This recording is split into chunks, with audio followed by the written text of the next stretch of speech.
Tayo Ace na 32 inches. Ang problema nito, yan, meron siyang guwit-guwit, tapos nagdo-double image yung display niya. So yung ganitong issue, try na lang natin kung ma-repair pa natin or hindi na. At kung bago lang kayo sa aking channel, huwag kalimutan mag-subscribe. So ito yung kanyang mainboard. Smart na rin ito, tapos ang top board naman ay ganito. Try natin kung makuha natin to sa cutting method. So yung ating clock signal ay dito. Tapos yung LC1, LC2 natin. Ito, LC1 saka LC2, saka ito yung mga clock signal natin. Okay. So pag nag-tester kayo dito, resistance, mahahanap nyo yung circuit na yan dito. Dito banda. Tapos sa kabila ganun din. Dito rin siya banda. Yan, resistance na lang kayo para makakuha nyo yung tamang circuito. So hindi natin alam kung saang side dito yung ikakat natin. Pwedeng dito yung sira, pwede rin dito ang sira. So dapat maingat ka pag nag-cut ka dito. Para pag binalik mo, madali lang siya ibalik. So ginawa natin, nag-cutting tayo dito. LC1, LC2, saka yung 8 na clock signal. Tingnan natin yung display. Yan, nawala lalo yung display niya. So ibig sabihin, hindi dito yung problema, or pwede rin magkabilaan ng may problema. So try natin mag-cut dito. Titingnan natin kung may pagbabago. Balik muna natin tong kinat natin dito. Yan, so ito yung mahirap dito, yung magbalik ka ng cutting. Yan, ibabalik natin yan. Yan yung mahirap na gawain sa cutting method. Hindi kagaya sa tape method na kakalasin mo lang yung tape. Ito talagang hihinangin mo siya. So mahirap yung cutting method. So ito na. Bali binalik natin ito. Tapos nag-cut tayo dito. Yan. Tingnan ngayon natin yung display. Kung may pagbabago ito. So ayan siya. May pagbabago, pero mayroon siyang guwit dito sa baba, pero nagnormal yung screen. Medyo may hairlines lang siya. Try natin baguhin.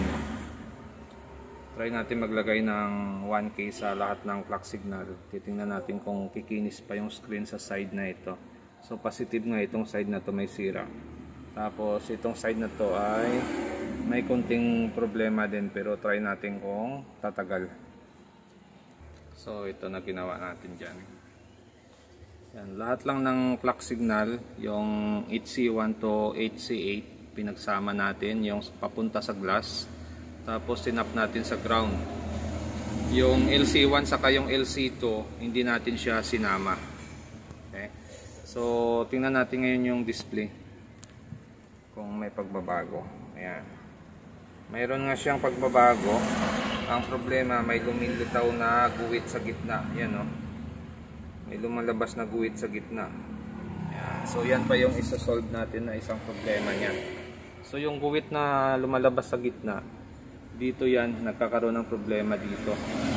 So dahil isang side lang naman ang i-modify natin dyan, yung swapping voltage niya, gagawin nating fix. Hahanapin natin kung saan yung gumanda yung display. Halimbawa dyan, yung LC1 natin at yung LC2 natin, pwede nating pagsamahin yan, tapos susuplayan natin siya ng BGH. So pwede ring BGL. So pwede ring LC2 lang yung lagyan natin ng BGH. Yung LC1 natin, hindi na natin siya lalagyan ng supply. So try natin kung saan gaganda yung display nun, yung hindi nalalabas yung guwit-guwit sa gitna. Yan. So ginawa natin, minodify din natin yung LC1, LC2. So yung LC1 natin, wala na tayong kinabit kasi minsan nagkakaroon kaagad yan ng negative na supply. So dito sa LC2 natin, nagkabit tayo dyan, nanggagaling dito, BGH. So itong LC1 natin ay BGL. May pumapasok dyan na BGL pag wala siyang nakasupply na galing sa DC to DC. So yan ngayon yung display niya. Yan. Pero yung guhit dito sa pinakababa natin, mayroong portion dyan na nagkaroon ng mga guhit-guhit at blanco talaga. So negative na ito. Pero yung papunta doon sa taas ay nagnormal pa. Pati yung hairlines dito sa dulo nawala rin. Dahil yan sa ginamit natin na jumper.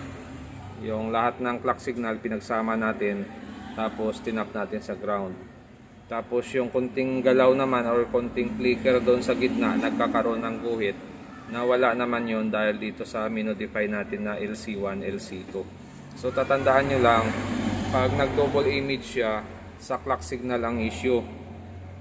Pag nag-flicker siya, nag-i-slow, sa swapping voltage naman yung problema. Okay? Okay, so yan na yung display niya. Naka-zoom lang tayo. Yan. So mapapansin mo itong side na to may gaspang kanina. Yan ay makinis na, malinis na siya. Tapos itong side na to ang buo pa. Pero mayroon tayong naiwan dito na nasa baba. Hindi talaga siya nagkaroon ng display. Damage, no? Pero pwede pa siya gamitin. So try natin, babad natin to. Pag nagtuloy-tuloy ito, pwede pa. Pero pag nagkaroon ulit siya ng problema, siguro kakancel na lang natin. Pero pag nagtuloy-tuloy ito, pwede pa ito. Okay? So hanggang dito lang yung video natin. At kung bago lang kayo sa aking channel, huwag kalimutan mag-subscribe. So hindi lahat talaga ng repair ay nape-perfect. Mayroon talagang repair na mayroon talagang problema na naiiwan, pero pwede pa siyang gamitin. So itong ginagawa kasi natin ay repair lang.